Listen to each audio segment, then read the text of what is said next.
as many of you, who you're going to support for presence, but potential to grow a lot more than it is growing. And as long as we do not stimulate this economy the right way, we not only continue to face this economic crisis, but it also becomes a national security crisis.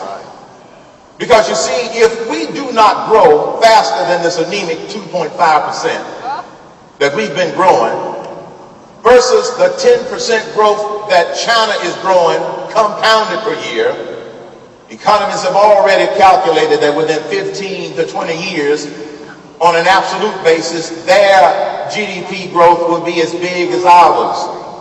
The International Monetary Fund did another analysis where they took out the difference in exchange rates, calculated purchase power parity, and based upon leveling the playing field by taking out the exchange rates, it says that China will be big as us in 5 years. Let me tell you something.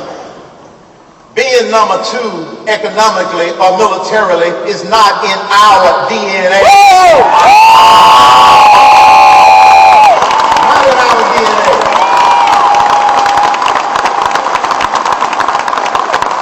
And that's why stimulating this economy has an absolutely higher priority than many people realize. But we can do it with those. That's phase 1. That's just phase 1 of my economic plan.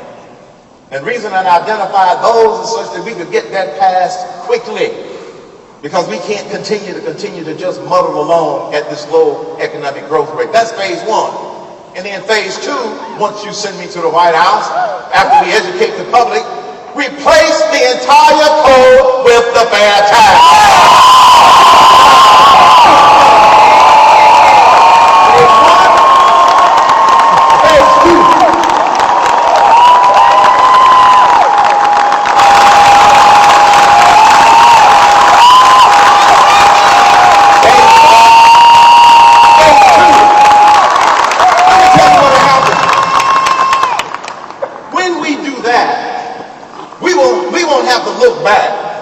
To see which economy in the world is gaining on us, because once we do those 2 phases, no country in the world will be able to catch us, and we won't have to look back.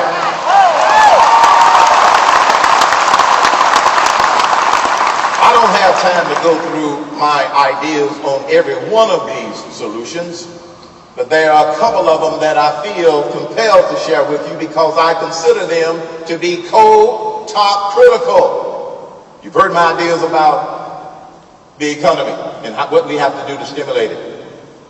Another one that we need to get serious about is a real energy independence plan, using the resources we have right here in the United States of America. Real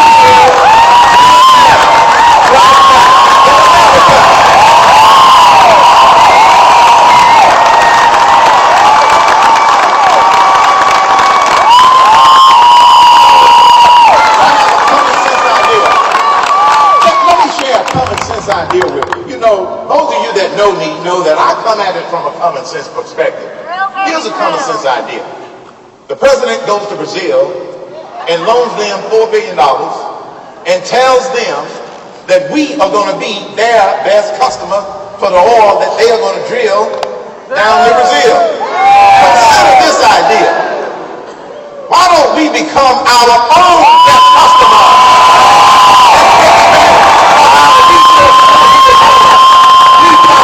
We need the leadership to make it happen.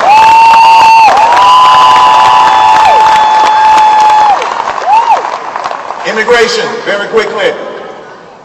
When you hear the terminology comprehensive immigration reform, that's code for they don't know what to do. A problem solver makes sure that he's working on the right problem, that he assigns the right priority, that he surrounds himself with the right people. I've kind of done that in my 40-year business career. And then number 4, put together the plans that you execute, plans that the American people can understand. Because one of my guiding principles is when the people understand it, they will not only support it, but they will demand it. Immigration, we've got 4 problems that we need to work on. Number 1, secure the border.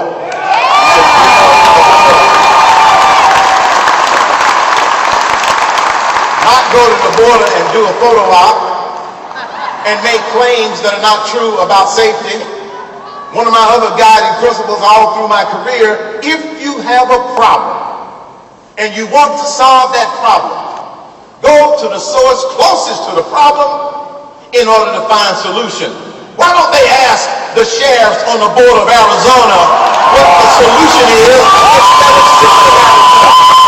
That's how you solve the problem.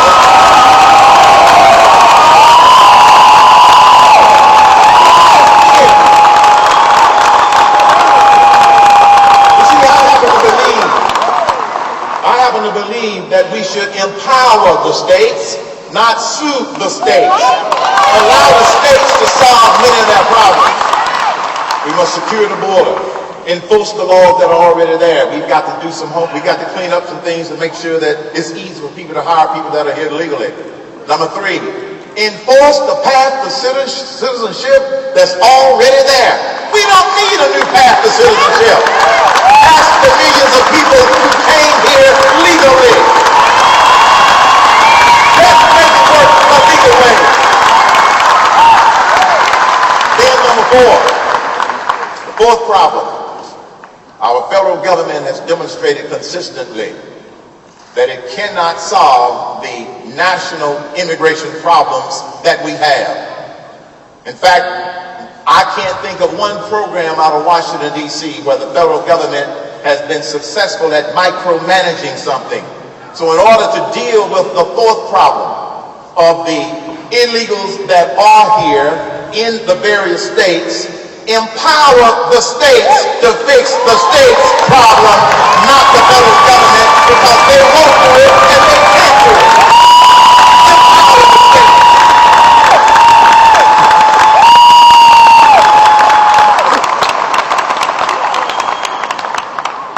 So you've heard my common sense ideas about the economy.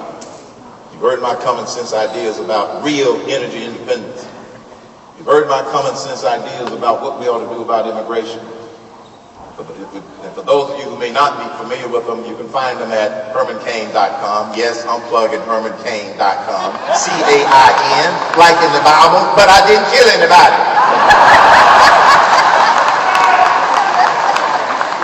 But there's one more I want to touch on. You know, some members of Congress. Now, fortunately, we have a lot of good conservatives in Congress in Georgia who are trying to get serious and follow Representative Ryan's lead on cutting the budget. But we're never going to get serious about stemming the growth in spending if we don't get serious about restructuring these programs and not just trimming around the edges. Let's start with the biggest one that they don't like to talk about. Let's start with the biggest elephant in the room, Social Security. We can fix Social Security with an optional personal retirement option like they did in Chile 30 years ago. We can fix that problem.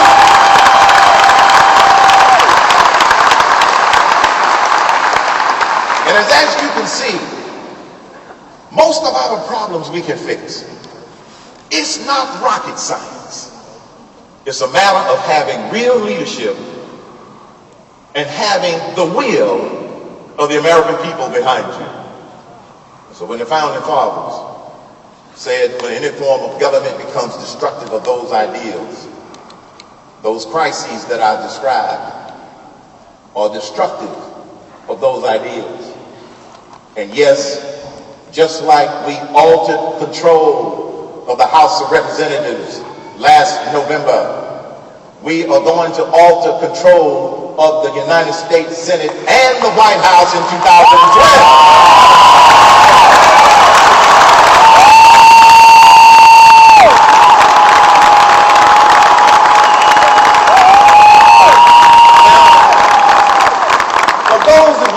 Haven't decided who you're going to support for president.